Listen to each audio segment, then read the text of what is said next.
بسم اللہ الرحمن الرحیم۔ السلام علیکم سامعین اکرام۔ آسیہ فرعون کی بیوی اس زمانے کے عظیم ترین محل میں رہتی تھی۔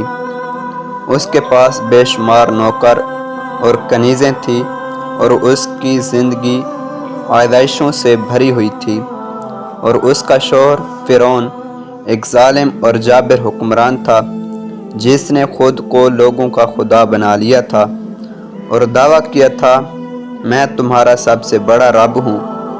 یہ فرعون جو کبھی ایک حقیر نطفے سے بنا تھا، دولت، فوج اور غلاموں کے غرور میں مبتلا ہو گیا تھا، لیکن اس کے قریب ترین انسان، اس کی بیوی آسیہ بنت مزاحم نے اس کی خدائی کے دعوے کو چیلنج کیا۔ ابتدا میں وہ اپنے ایمان کو چھپاتی رہی، مگر جب اس نے ایمان کا اعلان کیا تو فرعون نے اسے ہر طرح کے عذاب میں مبتلا کر دیا۔ آسیہ ان 4 خواتین میں سے ایک تھی جو دنیا کی عظیم ترین خواتین میں شمار ہوتی تھی۔ ایک دن فرعون نے ایک ماں جو اپنی بیٹی کے بال سنوار رہی تھی کو اللہ کا نام لینے پر ابلتے تیل میں اس کے بچوں سمیت ڈال دیا۔ آسیہ کو جب یہ بات بتائی گئی تو اس نے اپنے شوہر سے کہا، تم پر افسوس، تم اللہ کے مقابلے میں کتنے بے خوف۔ فرعون نے جواب دیا، کیا تم پر بھی وہی جنون طاری ہو گیا ہے جو اس ماں پر ہوا تھا؟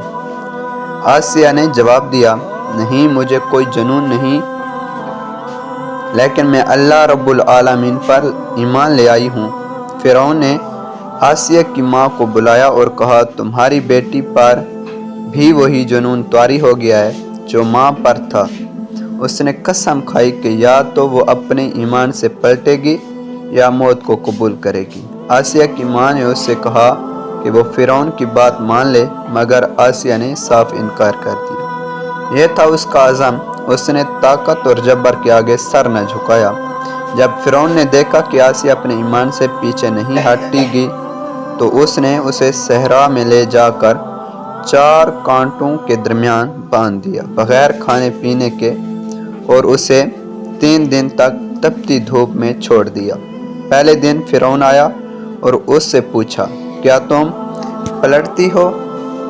آسیہ نے جواب دیا، نہیں، یہ تو میرے ایمان میں مزید اضافہ کر رہا ہے۔ دوسرے دن بھی اس نے یہی پوچھا اور آسیہ کا جواب وہی تھا۔ تیسرے دن اس نے پھر پوچھا، کیا تم پلٹتی ہو؟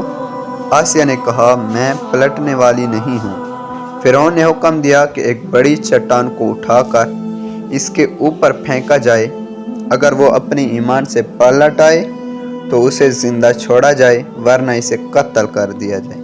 لیکن اس لمحے آسیہ نے اللہ کی طرف دیکھ کر دعا کی، اے رب العالمین، میرے لیے اپنے پاس جنت میں ایک گھر بنا دے اور مجھے فرعون اور اس کے عمل سے نجات دے اور مجھے ظالم لوگوں سے نجات دے۔ اللہ نے اس کی بصیرت کو کھول دیا اور اس کو جنت میں اس کا مقام دکھایا، جسے دیکھ کر وہ خوش ہو گئی اور ہنس پڑی۔